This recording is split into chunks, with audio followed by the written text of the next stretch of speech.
الله ربي والإسلام ديني ومحمدا رسول الله.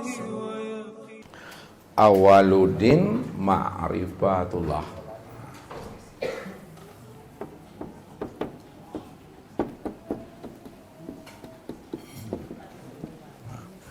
Awal agama itu adalah mengenal Allah. Ya. Kalaulah awal agama itu mengenal Allah, lalu yang menjadi sebuah pertanyaan kita, mana yang dikatakan agama, ya, dan bagaimana pula cara kita mengenal akan Allah. Nah. Jadi kita mesti paham dulu agama itu yang mana, ya. Yang dikatakan agama itu Bapak Ibu adalah iman. Yang kedua Islam. Tiga adalah tauhid. Yang keempat adalah ma'rifat.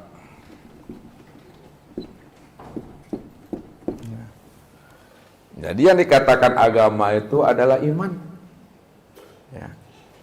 Iman itu, ya, maksudnya kita yakin dan percaya akan adanya Allah. Ini yang tertuang di dalam rukun iman. Ya. Yang 6 tuh. Ya. Tuh 2, 3, 4, 5, 6. Pertama, iman kepada Allah. 2, iman kepada malaikat. 3, iman kepada kitab. 4, kepada Rasul. 5, kepada hari akhir. 6, qada dan qadar. Jadi yakin dan percaya kita akan adanya Allah. Itu yang tertuang dalam rukun iman.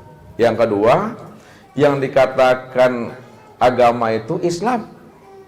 Islam itu menjunjung tinggi titah Allah dan titah Rasul. Ini yang tertuang di dalam rukun Islam. Yang 5 itu. Pertama, 1, 2, 3, 4, 5. Syahadat. 2, sholat.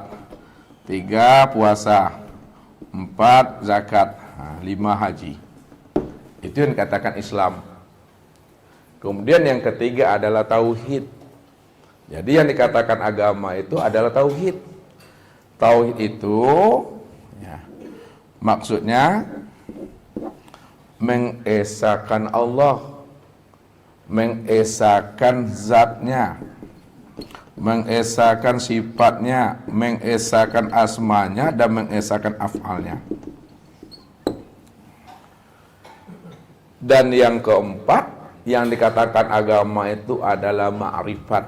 Nah, ma'rifat itu kita bisa membedakan mana yang kodim dan mana pula yang baharu. Mana yang kodim, mana yang baharu.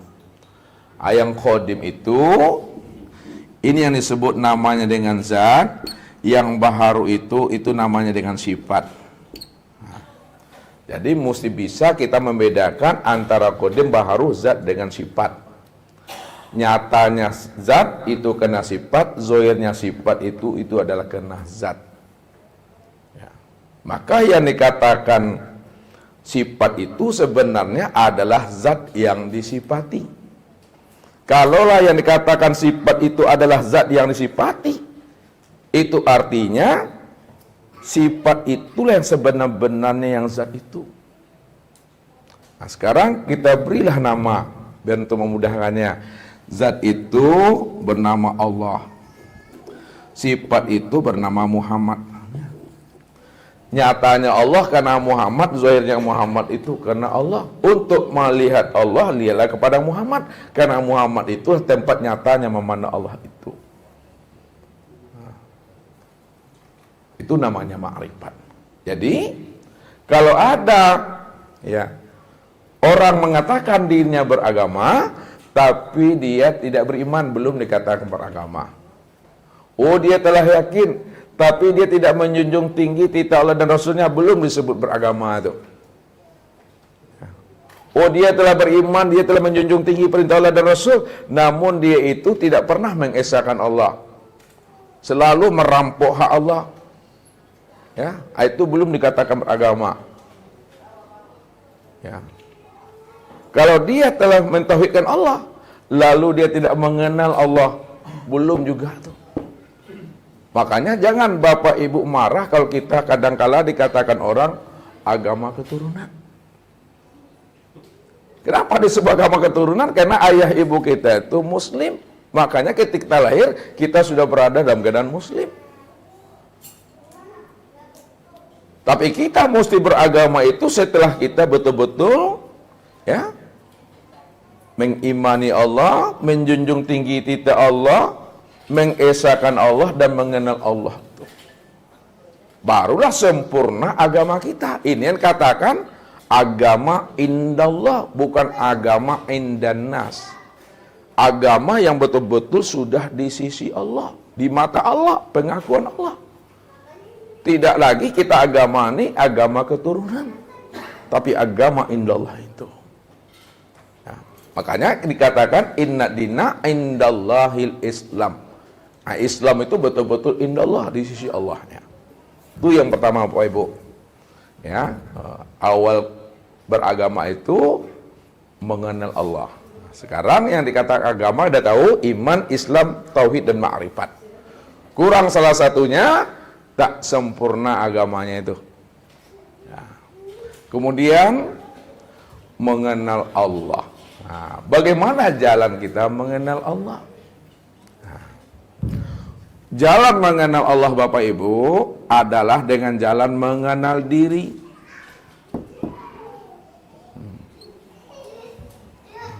Jadi jalan mengenal Allah itu mesti mengenal diri. Apa sebabnya mengenal Allah itu mesti mengenal diri? Siapa diri kita ini? Nah, dikatakan al-insanu siri wa ana sirahu.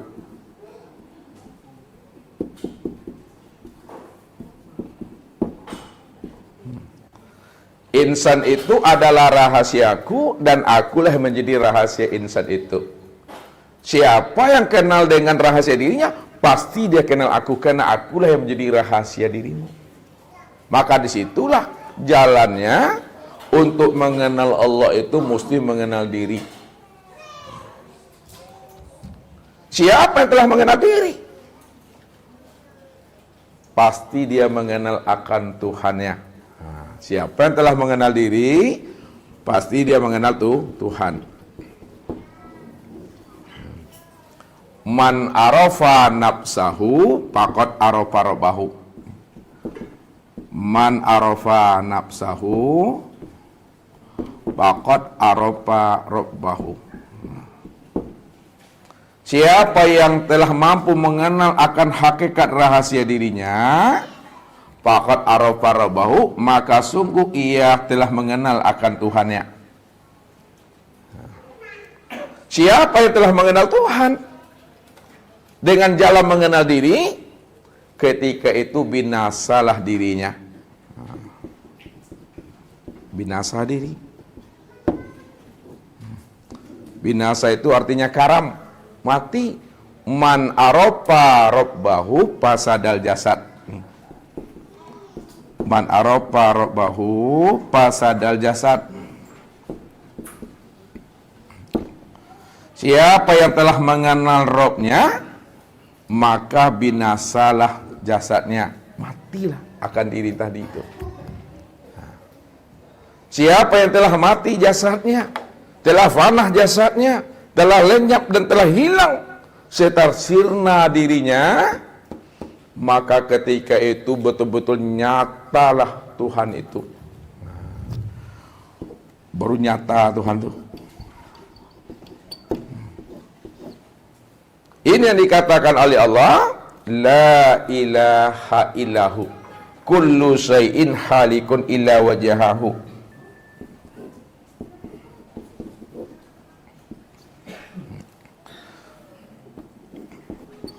Kullu syai'in halikun illa wajahahu. Tidak ada Tuhan melainkan Dia. Kullu syai'in halikun, tiap-tiap segala sesuatu hakikatnya itu adalah binasa, halik. Hakikatnya itu fana, hakikatnya itu tidak ada.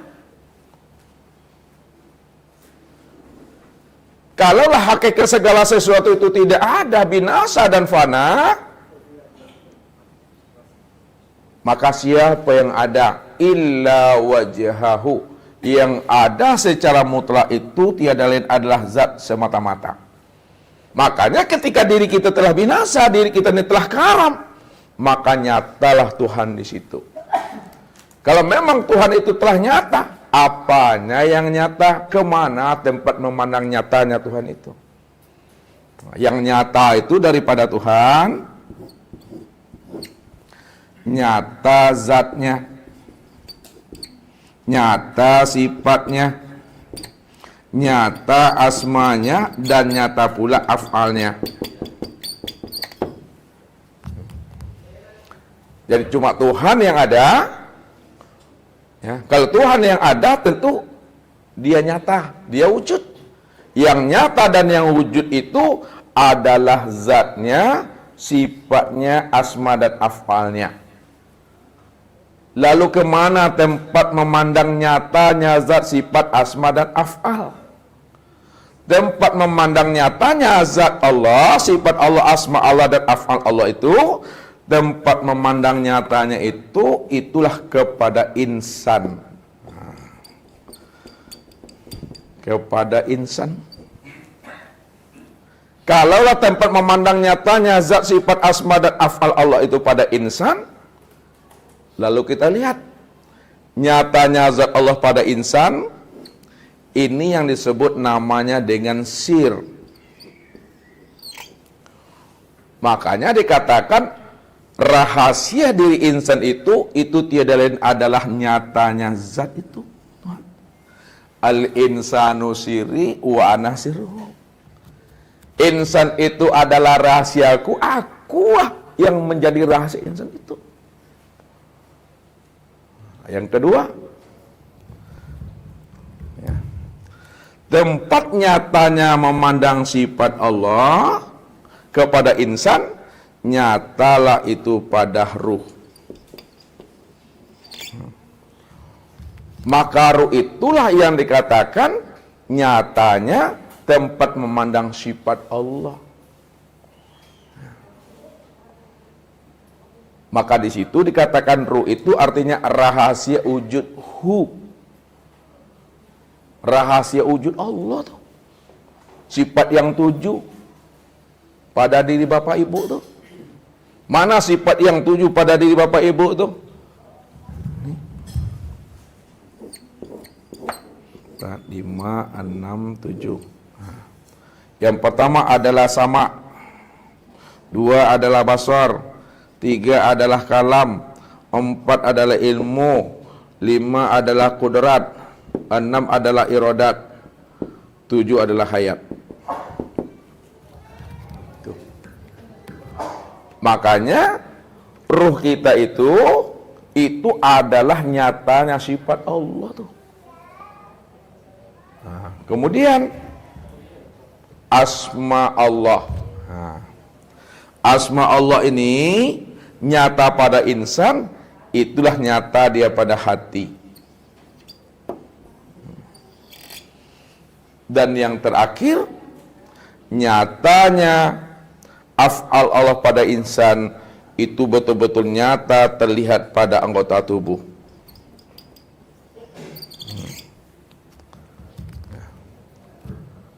Karena insan ini tempat memandang nyatanya zat Allah, sifat Allah, asma Allah dan af'al Allah yang telah wujud dan zahir pada sirru hati dan tubuh, maka inilah yang dikatakan namanya dengan wujudullah itu. Ini yang sebut namanya insan itu wujudullah. Nyatanya memandang wujud Allah. Atau insan itu katakan ainullah. Nyatanya Allah. Atau insan itu hakikatullah, yang sebenar-benarnya Allah tuh. Rupanya diri Bapak Ibu ini tempat memandang nyatanya wujud Allah itu secara sempurna yang disebut namanya manusia. Walaupun kita disebut manusia, tapi manusianya kita bukanlah kenyataan diri kita. Nah, coba pahami bahasa Ustaz. Walaupun kita disebut manusia, namun manusianya kita bukanlah kenyataan diri kita. Walaupun kita disebut insan, insannya kita bukanlah kenyataan diri kita. Walaupun kita disebut orang, kita ini orang, tapi orangnya kita bukanlah kenyataan diri kita. Kalaulah orang, manusia, insan, itu bukan kenyataan diri kita, lalu kenyataan siapa? Itu tiada lain adalah kenyataan untuk memandang nyatanya Allah. Disitulah dikatakan Allah. Wa ja'alu lahu min ibadihi juz'an, bahwa sesungguhnya dirimu itu adalah bahagian diriku. Kenapa Allah mengatakan diri insan itu bahagian dirinya? Karena dia cuma yang wujud. Allah ini dialah yang wujud secara mutlak.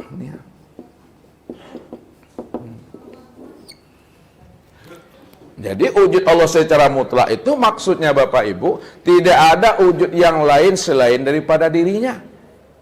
Kalau masih ada juga wujud yang lain selain dirinya, maka tidak dikatakan wujudnya mutlak tuh. Namun dikatakan mutlak, dia cuma yang ada semata-mata, selain dirinya tidak ada.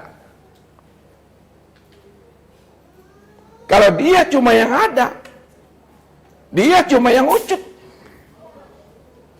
maka segala yang wujud, segala yang ada dalam bentuk rupa yang berbeda, dalam bentuk wujud yang lain, itulah yang dikatakan wujudullah, kenyataan memandang nyatanya wujud Allah.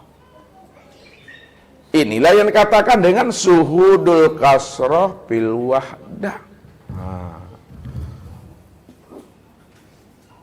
Suhudul kasrah fil wahdah. Pandang yang banyak pada yang satu. Apa maksudnya pandang yang banyak pada yang satu? Bahwa segala alam ini, sekalian alam ini dalam bentuk rupa yang berbeda, wujud yang lain, itu tiada lain nyatanya memandang Allah itu yang sebenarnya. Atau suhudul wahdah fil kasrah.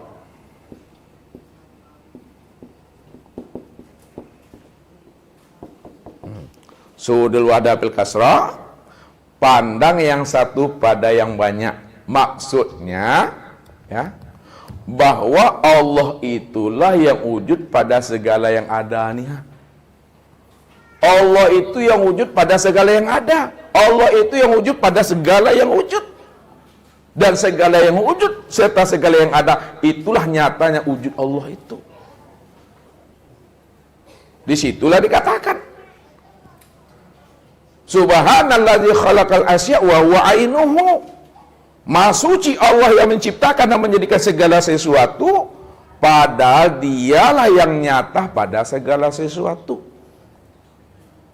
Maha suci Allah yang menciptakan segala sesuatu, padahal yang menjadikan sesuatu itu yang jadi sesuatu.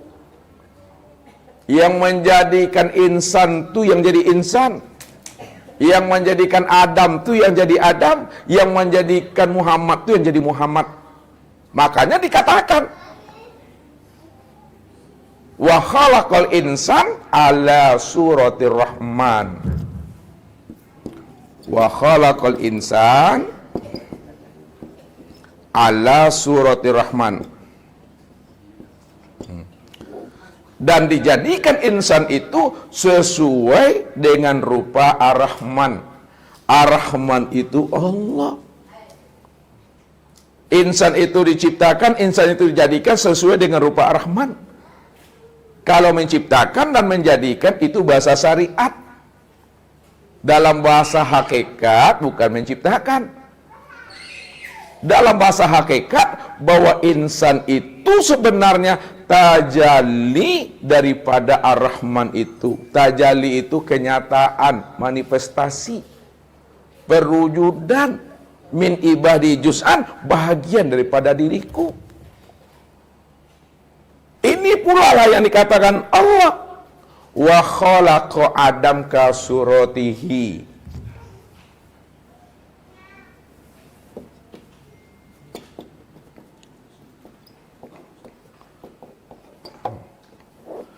Dan dijadikan Adam itu sesuai dengan gambaran rupanya.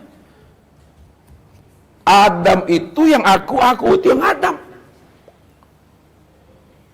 Adam ada berapa hurufnya Bapak Ibu? Ada berapa? 3. Apa tuh hurufnya? Alif, apa lagi? Dan apa lagi? Mim. Ya. Ini bukan ilmu otak-atik nih, bukan ilmu cocoklogi, alif dan mim. Makanya dijelaskan kullu ayatin wa harfin wa nuqtatin minal Qur'an hikmah. Setiap ayat, setiap huruf, setiap titik dari Al-Qur'an itu ada hikmahnya, ada rahasianya. Yang mampu membuka tabir rahasia di balik ayat, di balik huruf dan titik itu adalah orang yang Allah beri hidayah petunjuk. Faman yahdillah fahuwal muhtadi. Barang siapa diberi Allah hidayah petunjuk, maka beruntunglah dia. Karena dia telah diberikan Allah namanya ilmu hikmah. Yuktil hikmata mayasya wa mayuktal hikmata faqad utiya khairan katsira.